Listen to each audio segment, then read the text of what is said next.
this is Valerie Aiello, and you're listening to Idea Diary. Thanks for coming back to my office and hanging out. Today I ran across a word called executive non-functioning, and I think people associate it with ADHD. I don't know much about that, but I saw a YouTube short, and this girl was saying, I want to do the task.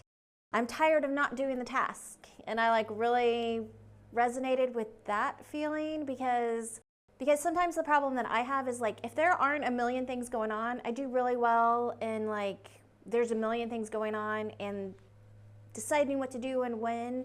But when things are slow, it's really hard for me to get started. So sometimes you think, oh, I wish I had that writing cabin in the middle of the woods so I can finish my book or write an album. And I don't know if that's the best task for me. I definitely feel like doing a little bit every week is the best solution for me when I really want to get something done. But I oftentimes feel why am I not doing the thing that I actually want to do? So is that executive non-functioning? I'm not sure. So I watched a few videos that was talking about this, and so I decided to dig in deeper to see what it is. So executive functioning is 5 things, which is time management, self-motivation, self-restraint, problem solving, organizing, and being able to self-soothe your emotions. So executive non-functioning might be avoiding tasks that you really want to do, unable to swap tasks easily, you're easily distracted, it's hard for you to make decisions, and one of the videos said that people like to go A, B, C, D, E, F, G, do the task in order, and it's really hard for them to flip. But I feel that's kind of opposite for someone with ADHD probably. For me, I'm a reverse engineer. I like to maybe do the tasks at the end that are more fun to get myself motivated. So I remember being young and I wanted to play guitar and be in a band, and I would design all the album covers, I would name all the songs, and then I would go learn guitar.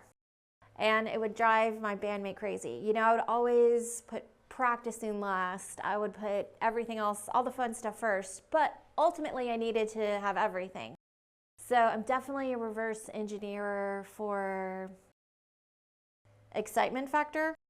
I definitely don't have an issue with problem solving. I'm really great at problem solving and just for fun, taking problems and making puzzles out of them. I'm a really calm person, so I don't have a self-regulation problem. I used to be late all the time. I was late every day, from kindergarten through high school.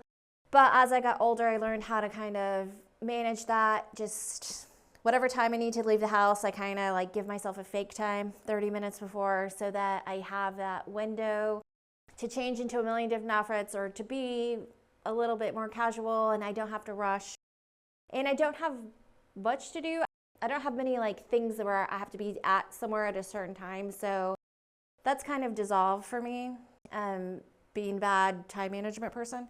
They say executive dysfunction is that your frontal lobe is working slower than it should be. As I get older, I'm definitely having a memory thing where I feel I don't have a lot of pressure to memorize anything. So I'm using my calendar, or I'm using notes, or I always have if there's something that I need to memorize, I need to memorize this song, these words with this guitar part, and I used to be able to do that and perform it.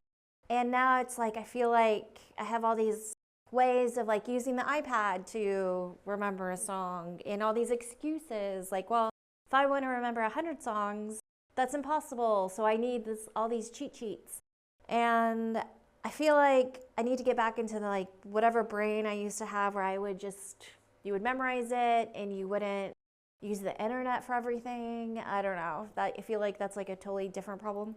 But I definitely need to work on my memory personally, and the overall big thing, which is why I want to remember this topic, is that when I'm having that feeling I want to do the task, why am I getting so distracted? Why does somebody call me every time I get started? Why? I'm tired of not doing the task. When I'm having that feeling, I'm gonna stop and I'm gonna say like, okay, I'm gonna break this down into smaller tasks.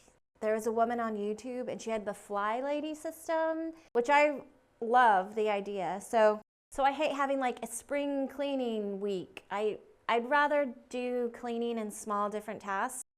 And so like 15 minutes a day, I will either mop my floors or I'll clean the bathroom or I'll really deep clean all my countertops. Like I've taken all these things that need cleaning in my house into like little 15-minute a day things. And I don't have it like written down in a binder. This woman, the fly lady assistant's like in a binder.